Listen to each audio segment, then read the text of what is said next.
সালাম আলাইকুম ডাক্তার সাহেব, আপনি কোথায় আছেন?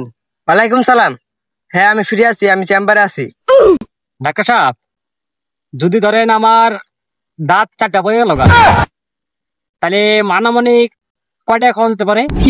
আমরা তো আর দাঁত না দেখে বলতে পারবো না। আপনি আমাদের চেম্বারে আসেন, কয় টাকা খরচ হবে বলে দেবো। সেটা না হলে বুঝলাম, দাঁতটা দেখে দেখে বলবেন, কিন্তু যদি হাত পা ভাঙে বা এই কোমর টোমর ভাঙে যায়, মানে ডাক্তার সাহেব কতটা খরচ হতে পারে? আপনার সমস্যাগুলো তো ফোনে বলা সম্ভব না, আপনি আমাদের চেম্বারে আসেন। সমস্যাটা কারো না, এই আমাদের আজকে জমি মাপবো তো, মাপে তা মোটামুটি জমি মাপলে তো একটু সমস্যা হবে, মারামারি হবে। তা ভাবছি যে মারামারি হলে তো দাঁত দুই চারটা পড়বেই, হাত পা তো কনফার্ম ভাঙবে।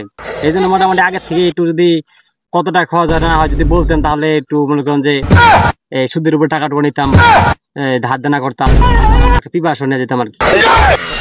হেই মিয়া, আপনি ফালতু কথা কওয়ার সময় পান না।